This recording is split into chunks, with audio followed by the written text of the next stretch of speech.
All right, everybody, I am at the International Robotics Showroom, and you may recognize the man to my left. His name is David. We've done a piece with you and your product before. It's called Exmocare. That's right. Give someone a reminder, if they haven't seen the clip, about what you and your company do. Well, we have this Bluetooth biosensor wristwatch, which we've made for monitoring the vital signs primarily of elderly people.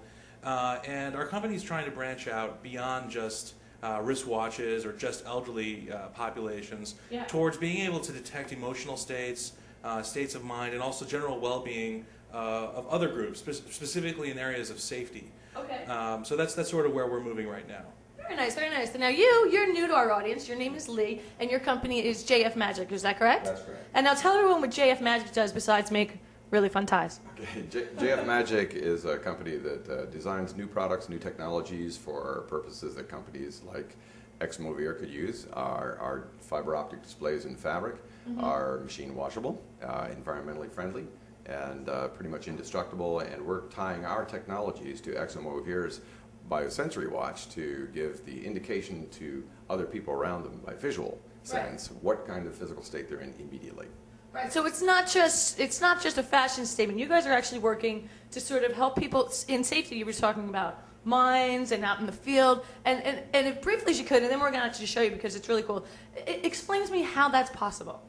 Well, we use RF, the special frequency in mines. They use UHF frequencies, and by using those UHF frequencies, we transmit between the actual watch. So the watch is saying, my heart rate's advanced or my heart rate stopped or something like this, and your watch is sending the signal. Well, quite simply, what we've done is this. The goal of the wristwatch and this new technology we're developing together is to figure out if someone is alive, stressed, or dead. Those are the three types of things you really want to know about someone where it's a question of life or death. Right. So knowing advanced things like their emotional state or their heart rate variability, that doesn't really apply when we work together on this new technology. Okay. And that's why we're calling this new technology biotag. Because the idea is to be able to tag people in a very simple kind of three-pronged way: alive, stressed, or dead. Red, yellow, green. Right, because in the field of combat, that's really all you want to know, right? It's very important. It's very important to be able to, as a field operative, to look at your buddy who's been shot, look out there and say, oh, he's dead, I don't need to put my life in danger now, and do the same thing. All right, well, it sounds good and it looks good, so let's step aside over here and you guys give me a demo. Absolutely. All right, now, Lee, these are some of the things that you and JF Magic were working on before you joined up with David, and simply dealing with fiber optic technology, correct? That is correct. This is a digital display. It's underneath the fabric, showing alphanumeric characters that we can place across the surface, showing the pulse rate and physical parameters as David is looking for. These particular fabrics were done for special effects. For some of this was done in Disney parks. You might have seen some of these in Disney parks. Okay. And this was one of the original pieces that we did. Wow, that one's got a lot going on. Yeah, it does. Actually, it's a star field, and what we do is we digitally turn it onto a logo. This is the old company logo in red, white, and blue, and then we go through 16 million colors and make it phosphorus. So it's all about animation and movement.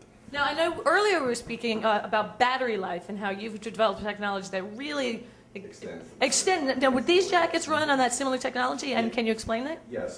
This display that you see here will run 14 days, 24 hours a day on 4 AA batteries.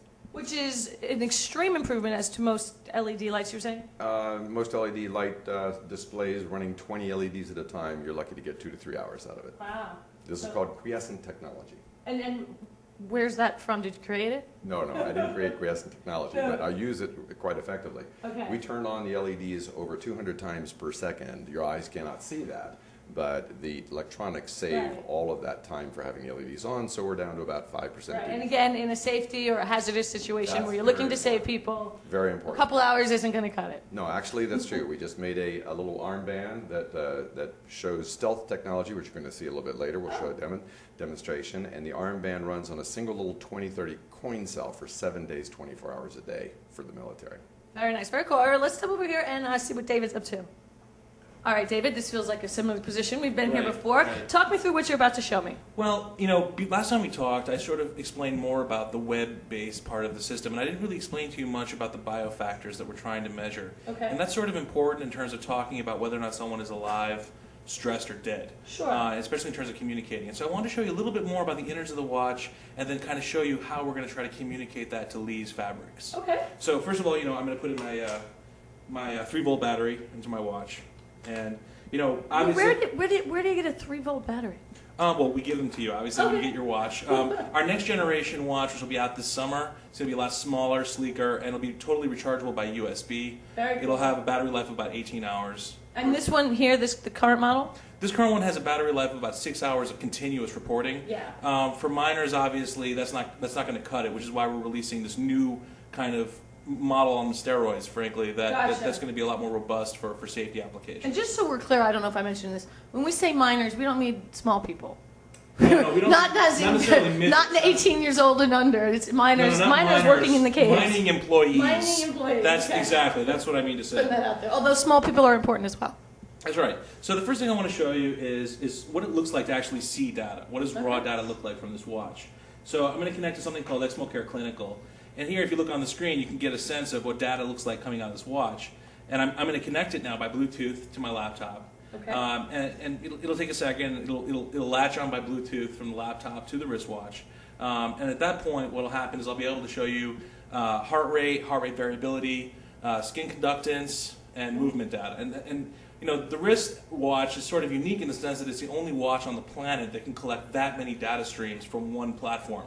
Normally, as you may remember, if you want to be able to see that kind of data, you typically have to have multiple devices, like a chest strap. Sure, yeah. Now, the problem is if we're talking about a mining employee or a soldier, you can't ask that person to wear a chest strap.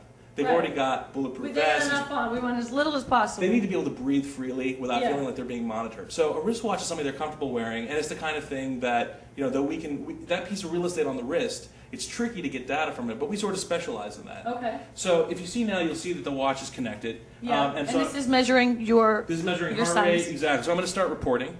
So now it's actually going to start bringing in raw data. And who has access to this page? If I owned this Exmocare watch, would I be able to access all of this information for myself, or is it going to well, this particular piece of software is called Clinical. Okay. And this is used for researchers or people who would be, let's say, within 300 feet who needed to monitor you in real time. Okay, gotcha. The software that we talked about last time is for remote monitoring, where you would go online and maybe you had someone in Beijing wearing the watch and you wanted to see from New York what the data looked like. This enables you to kind of get into the nitty-gritty, this particular piece of software. And here you'll see that my heart rate is 100 beats per minute. My heart rate variability is 2.5 times 2.5 times standard deviation. You'll see my skin temperature and so forth. And this just gives you a sense of what the raw data would look like, okay? And so what we'll do for Lee's application in terms of creating this biotag that I've talked about, for the biotag, what we'll do is we'll set thresholds where we'll say this kind of heart rate, this kind of movement, this kind of skin temperature, we're just going to call this stressed. We're going to call this yellow. If we see, I can't imagine a soldier that's out there not stressed. Right, and that's why our watches... You guys have to set your bars a little different than Well, normal what we person. do is we take a 24-hour baseline. So we'll have a soldier wearing it in the field, and the watch will study and say, oh, this is Joe. This is what Joe's like. Okay. So if we see something that's abnormal for Joe, that's when it's... Right. And the yellow may be a lower heart rate. It may actually be... just any aberration over time is what we're going to call a yellow. A green would just be Joe at rest, or Joe being Joe being Joe chill, exactly. Now, if Joe's dead, in other words, right, if Joe's dead, then we're going to call that a red. And that's really what the Army, or that's what people who work for a mining company, or people who work in a hazmat environment, or people who are firemen, that's really the only data that they need to know. The kind of stuff you see in clinical, this kind of intense detail that I'm showing here, is more than they need. They just need something simple, quick, that they can act on. So now what I'm going to do is I'm going to disconnect it from this software. I'm going to stop the report. I'm going to disconnect it. And then what I'm going to do is I'm actually going to go to this other piece of software that we wrote called Smart Fabric. Okay. And this is where you and Lee start working together. This is where Lee and I started working together. Okay. And the goal here was to actually create a piece of software that made that was all coordinated by one laptop with one Bluetooth dongle that made our wristwatch and his jacket communicate, so that he would simultaneously take the data from the watch, make a red, yellow, green assessment, and then communicate to the jacket to show both in visible and stealth mode, red, yellow, or green. Okay. So if you look at the jacket over there, you'll see that it's got both visible, red, yellow, green, but then if you look through the special camera, you'll also see that it's communicating in a stealth mode. Right. So if you had, for example, a soldier that was downed and he was in a combat environment, obviously he'd be broadcasting in stealth mode. But in a mine, obviously, it would not be. It would be just regular visible mode. So in the mine, they would be theoretically be wearing both the watch and the jacket A harness together. like one of those. Have you ever seen like those safety vests that workers wear in construction Those zones? big orange and yellow Exactly. ones. Yeah, I wear them into the club sometime. Right. Well, yeah, you might wear it at a club. So we're working on more like a simple harness that could be worn, Okay. or maybe a cover that could be put over a bulletproof vest. We'll be coming out with kind of 3 or 4 different kind of articles that can be used in a kind of one-size-fits-all way for safety applications. Cool. Yeah. So if you look here, you'll see that. I'm going to program it to look for my watch in this particular piece. Well, actually, let me close it and reopen it so it's fresh. Hold on a second. I'm going to close it, open it up, and now I'm going to make it find my watch. Okay.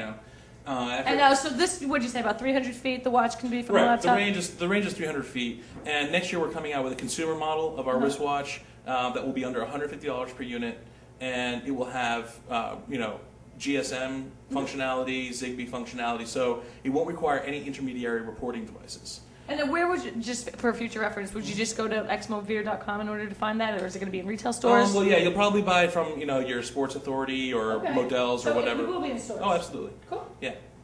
So it's found the watch, and I'm going to start reading. And as you can see, right now, this particular software, we programmed it based on movement. So if I go like this, high movement it says. right, exactly. Now what I'm going to do is I'm going to connect it. I'm going to connect my watch now to the jacket. Okay. Now what I'm going to do is, you see if I go like this, it becomes high movement, and if I rest, it goes. I see that. Okay. So I'm going to do. If you can see, there's the jacket right over there. I'll bring the jacket right thank you, back. Lee. Okay, that's great. And I'm going to press update settings.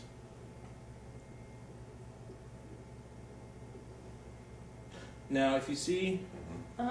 If you notice, for example, when you move, we get stars. Exactly. So if I stress the watch, it'll go to yellow, which means stressed. Okay. Now if I relax it, it goes to green. You understand? Cool. Now here I'm going to simulate stopping my heartbeat by pressing stop reading. Okay. Uh-oh. You'll see it went to red. Oh, no. Okay. Now if I restart the reading, hold on a second. Oh. You'll see that it immediately goes back. Stressed, to you're stress. stressed. Exactly. So it's a very simple process. But amazingly enough, it's never really been done before. Right. So you'll see this type of very simple kind of form of communication in everything from our new wristbands that we'll be coming out with, to those harnesses, to other kinds of wearable smart fabrics that can be used for safety applications. Very cool, very cool. Can I talk to Lee for a little bit? Absolutely. Okay, so Lee, David's shown us how he, can move his watch, and it's low movement, high movement, and those lights are reflected on the jacket. But now here you've got a webcam pointed at that exact jacket, and something else is going on here. Talk to me about this. That's right. On the jacket, as you see, your visible spectrum is the green, yellow, and red. Right. On the right-hand side of the jacket, you'll see 3 different displays. One's a circle, one's a triangle, and one's a square. They're doing things too, but they're doing it in visible infrared energy. Right, because when I look at it with my plain eye, I see denim. That's right. You can't see or feel it. It's totally invisible. But on special cameras, it's as bright as day. And actually, it's as bright as the other LEDs, as you see. Yeah, it's amazing. And now when you say special cameras, how special, what is it? The special camera is simply a camera that can pick up 940 nanometer frequencies. Usually the cheaper ones, the webcams, can do that. More expensive cameras cannot. Okay, and what would be the point of this? Well, the point is identifying the physical parameters of an individual that's down in the dark or in the light without your enemy knowing exactly how good or bad he is. So is this what you were referring to earlier as the stealth technology? Oh, that's stealth technology, yes. Okay. We have another term for conceal and reveal technology, and that is like the digital clock I showed you. You can turn it on or off, it's invisible off, and all of a sudden it just appears in fabric. So in the denim jacket, right now, I look at it, and both sides are actually flashing and showing light, but only, the people who we wanted to see, the people with, the vision of the webcam would be able to see. Is that correct? That is correct. And in mining underneath the ground, where it's very dusty and dirty, the infrared passes through some solid objects so that it would be very beneficial in safety to help find these people using the infrared side. Absolutely, very cool. All right, so now we've talked about some of the practical uses matching, David's watch with your fiber optic technology, and now we have this. This is obviously not something you would wear. Talk to me about how this would be used. Okay, what these are smart panels. Each of these fabric panels speak to another one. And by transmitting signals back and forth, they communicate with each other and can communicate the presence of gases in mines. They can communicate with the watch. But now these are pre-programmed right now. These aren't actually talking right now. That's correct. These are pre-programmed to simulate the fountains that you see in the Disney park. Yes, I love those. They land right on the pods. That's right. Yeah, good stuff. Exactly. That's what inspired me to build these. Okay. So this is showing all the jumping fountains, and they're all coordinating together. So in a mine situation